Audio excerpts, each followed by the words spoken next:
मेरे मित्र श्री विवेक,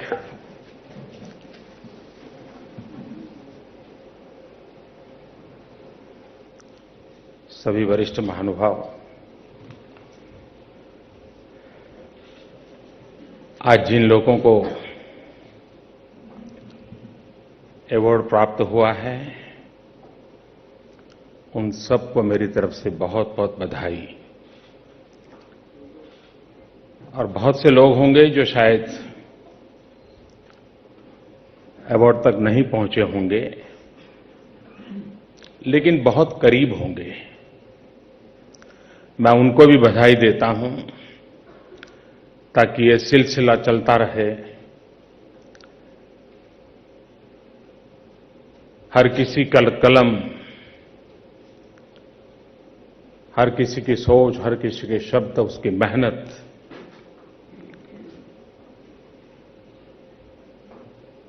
देश को आगे बढ़ाने में किसी न किसी प्रकार से योगदान देती रहे।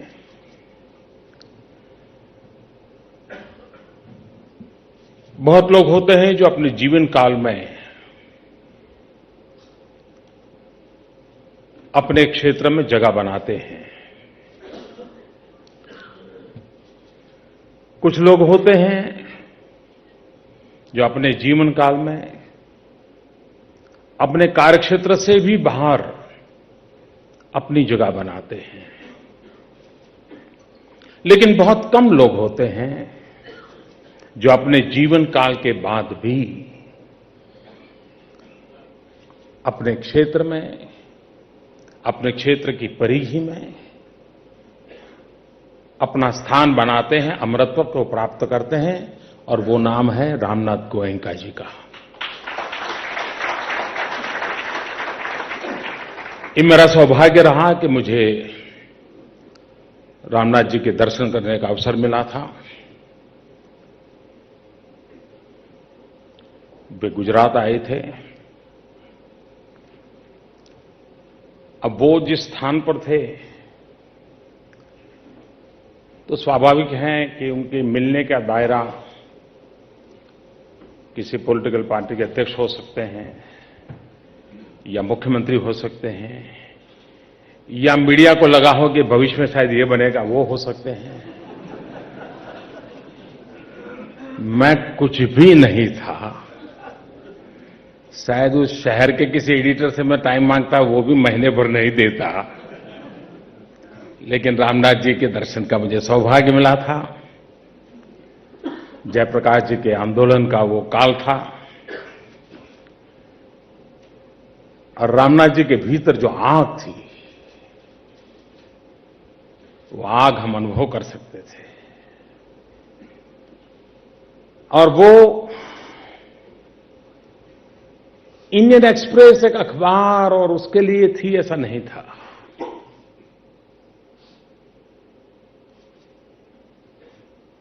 उनको जो अखबार के माध्यम से अभिव्यक्त होता था, उससे भी संतोष नहीं होता था।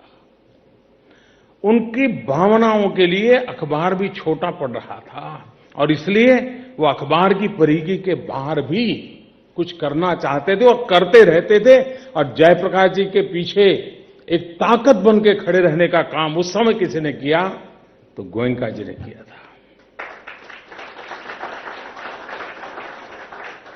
अपने उसूलों के इतने पक्के रहे, इस अर्थ में रहे कि जिस परिवार के संबंध में सब लोग जानते हैं, उनके साथ अगर निकट संबंध हो तो पता नहीं कहां से कहां व्यक्ति को पहुंच जाता है, क्या कुछ पा लेता है। उस परिवार की कृपा के लिए कोशिश करने वालों की कोई कमी नहीं रही। उसूलों के आधार पर उस परिवार के साथ निकटता थी, लेकिन उसूलों के आधार पर उस परिवार से नाता तोड़ने का साहस किसी ने दिखाया था, तो श्रीमान गोयनका जी ने दिखाया। और उसूलों पर, आदर्शों पर। और इसलिए पत्रकारिता कलम के माध्यम से जो प्रकट होता है, और जो दूसरे दिन अखबार में लोग पढ़ते हैं, वहां तक सीमित नहीं रही।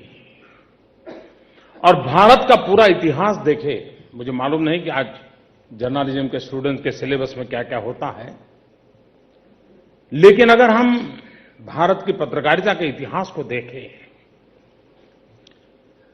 उसकी पूरी विकास यात्रा आजादी के आंदोलन की विकास यात्रा से जुड़ी हुई थी। इस देश का आजादी का कोई आंदोलनकार ऐसा नहीं था जो किसी न किसी अखबार से जुड़ा हुआ न हो, और हर किसी को लगता था कि अंग्रेज सल्तनत के खिलाफ लड़ना है तो मेरे पास ये भी एक साधन है, वो लड़ते थे।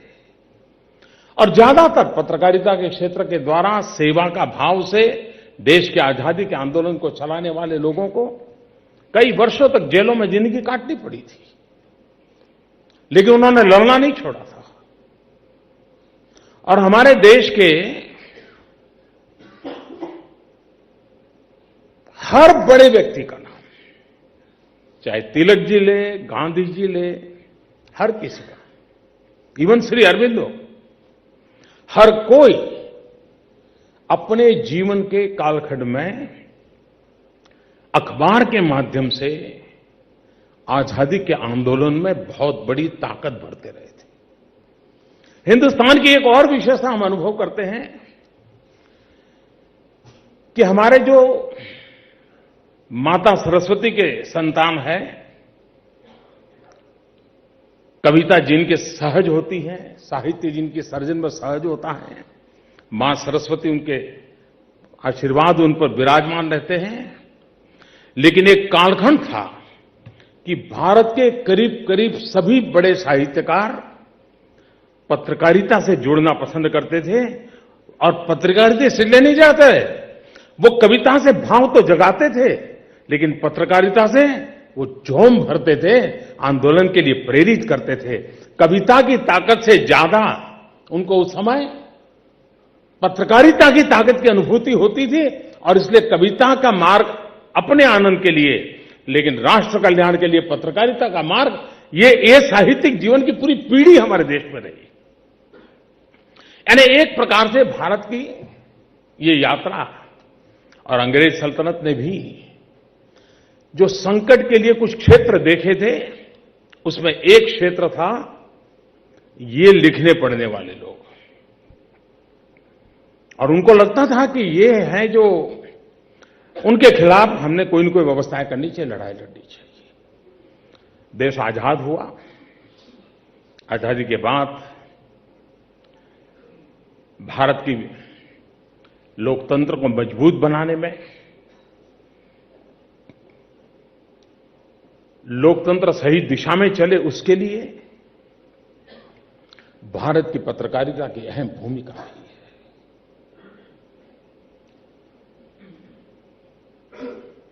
किसी की आलोचना के लिए नहीं, किसी को बुरा भला कहने के लिए नहीं, लेकिन हम जानते हैं, मान लीजिए कोई बड़ा एपिडेमिक आ गया, बीमारी आ गई कोई, तो हर कोई पहले वाली बड़ी बीमारी को याद करता है कि भाई उस समय ऐसा ऐसा हुआ था, क्योंकि फ्रॉम नोन टू अननोन जाना सरल होता है। और इसलिए लोकतंत्र पे क्या खतरे हो सकते हैं और कैसे खतरे महत्व रखते हैं, इसको समझने के लिए भारत में इमरजेंसी का काल बहुत उपयोगी है। अगर इमरजेंसी की बात कहते हैं, कुछ लोगों को बुरा लगता है, उसको वो राजनीतिक तराजू से देखा जाता है। मैं समझता हूं राजनीति का पीरियड समाप्त हो चुका है। आज निष्पक्ष भाव से उसकी मीमांसा, मैं आलोचना शब्द प्रयोग नहीं कर रहा, मीमांसा शब्द प्रयोग कर रहा हूं, ये हर पीढ़ी में होते रहनी चाहिए, ताकि इस देश में ऐसा कोई राजपुरुष पैदा न हो कि जिसको इस प्रकार का पाप करने की इच्छा तक पैदा हो। ये हम जो इस बिरादरी के लोग हैं, हम जिस बिरादरी के लोग हैं, उनको बार बार चौकन्ना रखने के लिए भी आपातकाल याद रखवाना बहुत जरूरी है। ये भी सही है कि उस समय जिस मीडिया से दुनिया डरती थी, ऐसा कहते हैं, जो मीडिया के सामर्थ्य की चर्चा होती थी, लेकिन उस कालखंड ने दिखा दिया था भाई, ये जो सुनते थे, देखते थे, ऐसा नहीं है, कुछ और है। बहुत कम बिरले निकले थे, बहुत कम, जिन्होंने आपातकाल को चुनौती देने का रास्ता चुना था, और उसका नेतृत्व रामनाथ गोयनका जी ने किया था, इंडियन एक्सप्रेस ने किया था, और बेफिक्र होकर के किया था। मैं समझता हूं कि ये इतिहास के पन्ने लोकतंत्र की रक्षा के लिए आवश्यक है। लोकतंत्र को हर समय, हर युग में शार्पन करने की आवश्यकता होती है। आज अपनी अपनी जगह पर मैं समझता हूं, शायद पिछली पूरी शताब्दी में मीडिया को जो चुनौतियां नहीं थी, वो चुनौतियां आज है। शायद पिछली पूरी शताब्दी में कभी नहीं रही होगी, और उसका मूल कारण टेक्नोलॉजी है। टेक्नोलॉजी ने बहुत बड़ी चुनौती खास करके मीडिया के लिए पैदा की है। पहले खबरें 24 घंटे के बाद भी आती थी तो भी खबरें खबर लगती थी। आज 24 सेकंड भी बीत जाए, अच्छा तुझे पता नहीं है, अरे ऐसा हो गया था, उसके हाथ में सब टेलीफोन में है, मोबाइल फोन पे है, दुनिया के किसी कोने के पता होता है कि हां ये खबर है। मैं नहीं मानता हूं, जब टीवी मीडिया आया तो सरकारें बड़ी परेशान थी कि एक जगह पे टीवी पे खबर आ जाए। सरकार को जो रिस्पांस टाइम चाहिए, मानो एपिडेमिक आया तो डॉक्टर को मोबिलाइज करना होगा, या कहीं कुछ दंगा हो गया तो पुलिस को भेजना होगा, मीडिया उतना टाइम नहीं देता है। उसके लिए तो खबर खबर है, ब्रेकिंग क्या मालूम नहीं लेकिन उसको भी कोप अप करने के लिए सरकारों का सामर्थ्य नहीं बना। उसके पहले सोशल मीडिया आ गया, जो फ्रिक्शन ऑफ सेकेंड। पहले पत्रकारिता, कुछ पढ़ाई लिखाई करके आए हुए लोग, किसी व्यवस्था में जुड़े हुए लोग, आज कुछ नहीं साहब, गांव का आदमी भी उसको ठीक लगा फोटो निकाल देता है, डाल देता है और इसके कारण लोगों के पास खबरें बहुत हो गई है, और इस स्थिति में क्रेडिबिलिटी, ये बहुत बड़ी बात बन गई है। आदतन सुबह लोग अखबार उठाते हैं, ये आदत है, चाय पीने की जैसे आदत वैसे अखबार उठाने की एक आदत है। वो कितना ही टीवी पे खबर देखी होगी, लेकिन एक बार तो उठाएगा। लेकिन अब वो खबर पढ़ता नहीं है, वो वेरीफाई करता है कि कल मोबाइल फिल्म देखा था वो है कि दूसरा है, और फिर वो हिसाब लगाता, अच्छा भाई चलिए तेरे 2 रुपया गया आज का। और इसलिए मैं समझता हूं कि चुनौती बहुत बड़ी है, और इस चुनौती को हम कैसे कोप अप करेंगे। लेकिन इसके साथ साथ हमें अनुभव भी आता है कि देश में कैसी कैसी टैलेंट है, किसी कैसी संवेदनाएं से भरा हुआ मानव समूह है। हर छोटी चीज को कितनी बारीकी से वो एनालिसिस करके देखता है। मुझे बराबर याद है,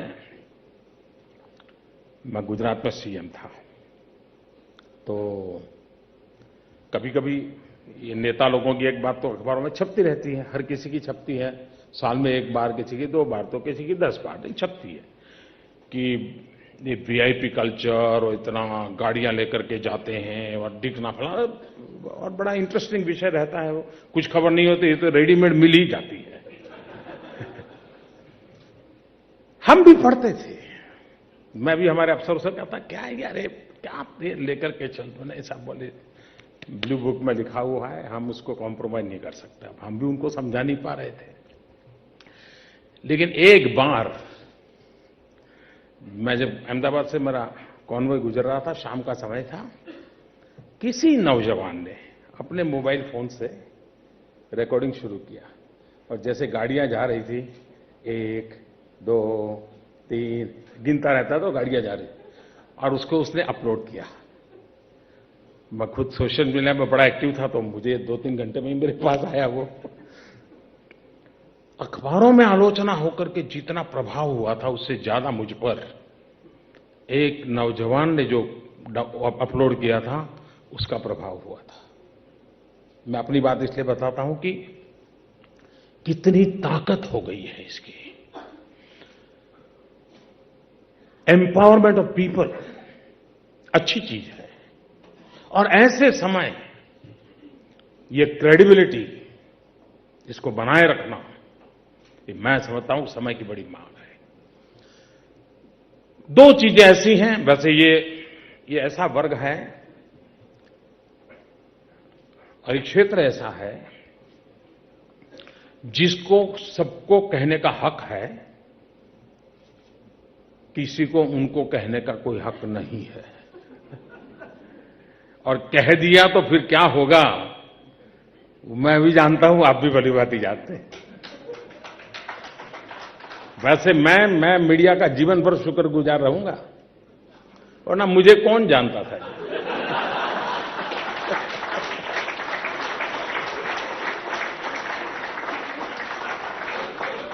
आजादी के बाद अगर किसी भी राजनेता को ऐसा सौभाग्य मिला हो तो मैं अकेला हूं।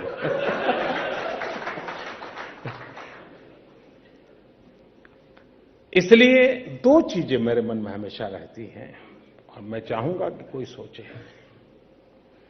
देखिए दुनिया बदल चुकी है,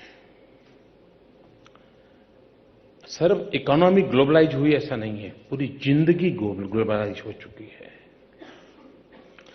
पूरी दुनिया इंटरकनेक्टेड है, इंटरडिपेंडेंट है। क्या कारण है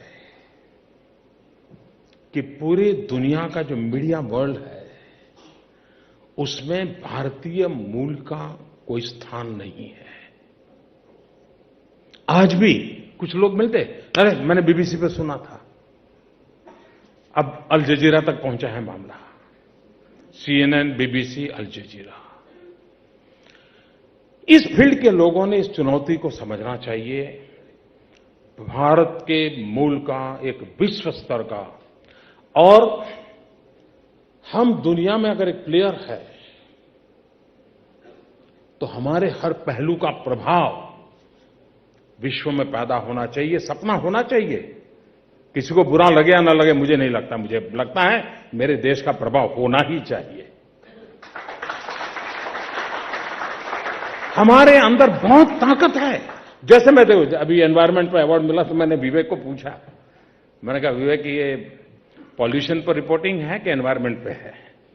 ऐसे मैं मजाक में पूछ रहा था। आज पूरी दुनिया जो ग्लोबल वार्मिंग और एनवायरनमेंट की चर्चा करती है, भारत की रगों में प्रकृति के साथ जीना कैसे, प्रकृति का महात्म्य क्या है, प्रकृति के सामर्थ्य को स्वीकार करना ये हमारी रगों में है। अगर हमारे पास इस लेवल का दुनिया में कोई मीडिया होता तो हम विश्व को समझा देते कि बर्बादी का कारण आप हैं, बचाने के लिए हमने अपने आप को बर्बाद किया है, हमने अपने आप को नुकसान झेला है। यही तो महात्मा गांधी साबरमती के तट पर रहते थे। नदी उस समय तो पानी भरा रहता था 1930s में, लेकिन गांधी जी को कोई पानी का गिलास देता था वो कहते थे भाई आधा लाओ, आधा उस मटके में वापस डालो, पानी बर्बाद मत करो। नदी बह रही है, नदी के किनारे पर बैठे थे। प्राकृतिक संसाधनों की रक्षा ये हमारी रगों में है। ये देश ऐसा है जो बचपन में बच्चों को सिखाता है कि बेटे बिस्तर से पैर नीचे रखते हो तो पृथ्वी मां की क्षमा मांगो कि तुम अपना पैर पृथ्वी पर रख रहे हो। ये हमारे संस्कार। मां कितनी ही पढ़ी लिखी हो बच्चे को कहती है ये सूरज है तेरा दादा है, ये चांदा है तेरा मामा है, पूरा ब्रह्मांड तेरा परिवार है। ये हमारे यहां रगों में भरा गया है। क्यों न हम दुनिया को ग्लोबल वार्मिंग से बचाने के लिए हमारे पास वो पत्रकारिता की ताकत हो, हमारे पास कोई ग्लोबल इंस्टीट्यूशन हो कि हम दुनिया को कहें कि भाई रास्ता यही है। देने के लिए बहुत कुछ है, उस दिशा में हम कुछ कर सकते हैं क्या? और मैं मानता हूं कि शायद कोई न कोई तो निकलेगा, और ये सरकारी नहीं होना चाहिए। सरकार तो बिल्कुल नहीं होनी चाहिए। और जैसे विनोबा जी कह रहे थे हमेशा, जो मंत्र मुझे हमेशा अच्छा लगा, विनोबा जी शब्दों के खेल खेलने में बड़े माहिर थे, और मुझे बहुत अच्छा लगता था विनोबा जी को सुनना, पढ़ना। उन्होंने एक जगह भी लिखा था, असरकारी असरकारी। शब्द वही है, असरकारी असरकारी, इफेक्टिव। ऐसा हमारा एक सपना होना चाहिए कि दुनिया में हम भी उस लेवल के मीडिया वर्ल्ड में हमारी जगह होनी चाहिए। और शायद जो मीडिया वर्ल्ड के लोग रिसर्च करते होंगे उनको मालूम होगा, दुनिया के जो सभी टॉप कंट्रीज हैं वे आजकल एक काम में लगे हुए हैं, फाइनेंस बजट व्यवस्था करते हुए, कि इस लेवल की कम्युनिकेशन एजेंसियां कैसे तैयार हो।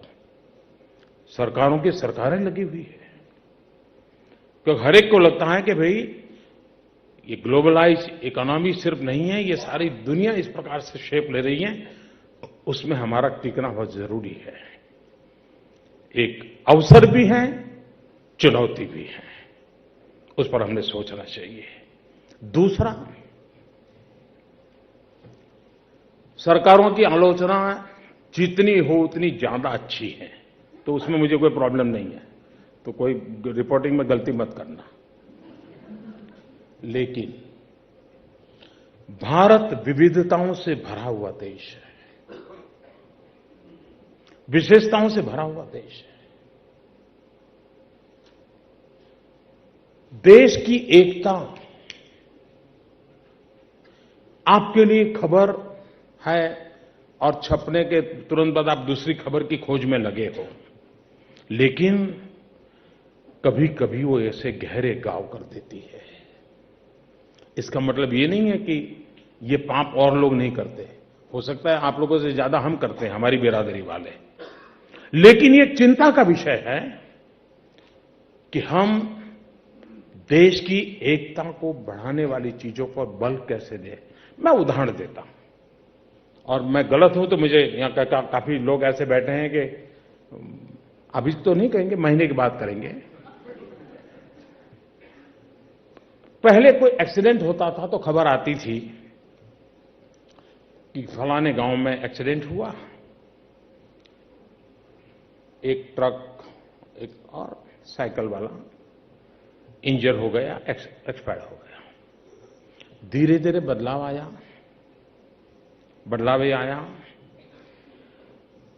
कि फलाने गांव में दिन में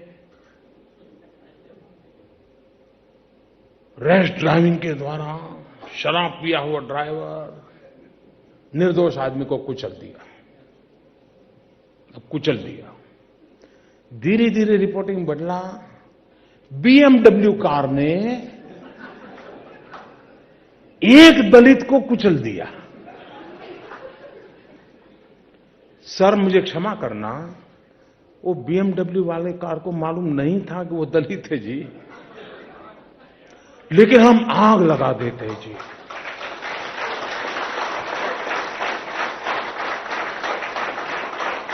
एक्सीडेंट का रिपोर्टिंग होना चाहिए। अगर हेडलाइन बनाने जैसा तो हेडलाइन बनना चाहिए। बजट आता है, बजट का रिपोर्टिंग क्या होना है कि भाई सरकार का बजट आया, डेफिसिट है या नहीं है, 2000 करोड़ के टैक्स लगाए, 1000 करोड़ के लगाए, ये न्यूज है। लेकिन हमें न्यूज नहीं पढ़ने में, हमें व्यूज मिलता है, मोदी सरकार का कमर तोड़ बजट, मोदी सरकार का उत्तर प्रदेश के चुनाव को ध्यान में रख करके बजट।